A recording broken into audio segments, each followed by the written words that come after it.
Hey guys, welcome to Med 10. So in the previous video we saw about the external framework of the nose, what are the parts of the nose, the vestibule of the nose as well as the nasal cavity proper. There we stopped at the medial wall of the nose. So in this video we are going to continue about the lateral wall of the nose, then we will look at the conchae of the nose as well as the meatuses. So stick to the video till the end. So lateral wall.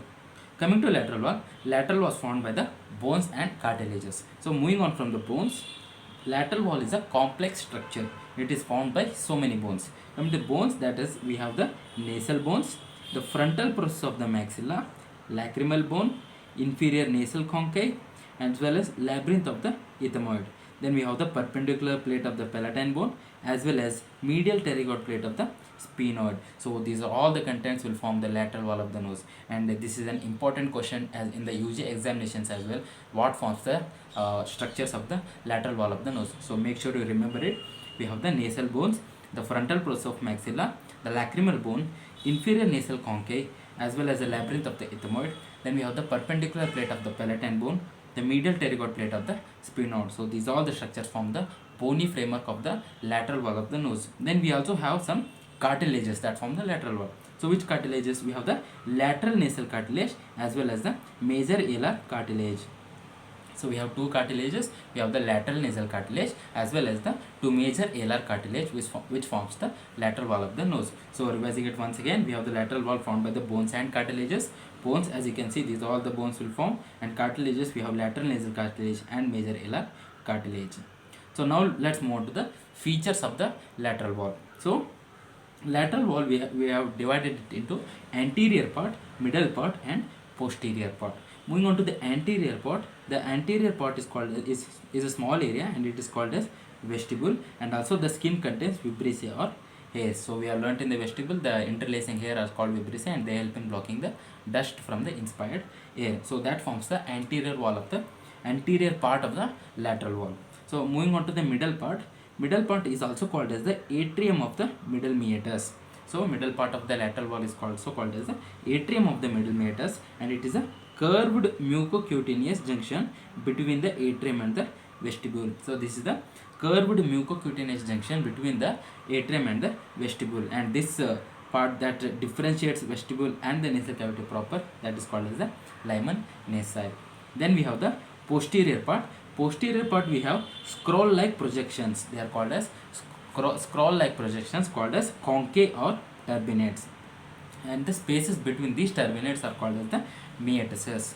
So we have three turbinates. We have the superior turbinate, inferior turbinate, and as well as the middle turbinate, and the spaces between them are called as the superior meatus, middle meatus as well as the inferior meatus. So this forms the posterior part. So what are the features of the lateral wall? We have a anterior part, middle part and the posterior part.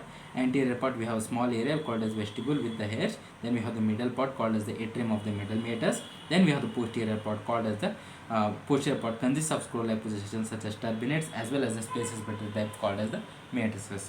Now let's learn about the conchae or turbinates.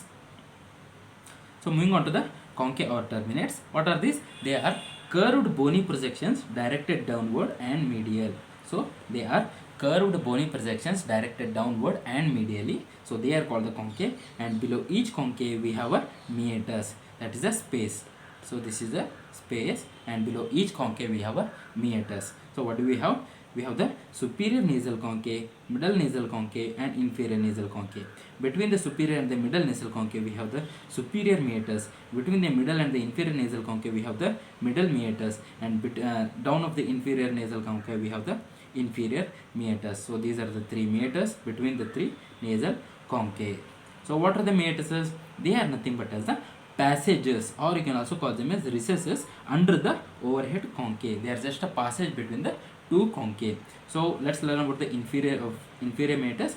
The inferior meatus is the largest and lies below the inferior nasal conchae. Inferior meatus is the largest and lies below the inferior nasal conchae. Then we have the middle meatus, and this middle meatus lies below the middle conchae, and we have three presentations in the middle meatus. We have the ethmoidal bulla, the hiatus semilunaris as well as the infundibulum. So again, middle meatus is very important for UG examinations. As you can see, we have three presentations in the middle meatus: the ethmoidal bulla, hiatus semilunaris as well as the infundibulum.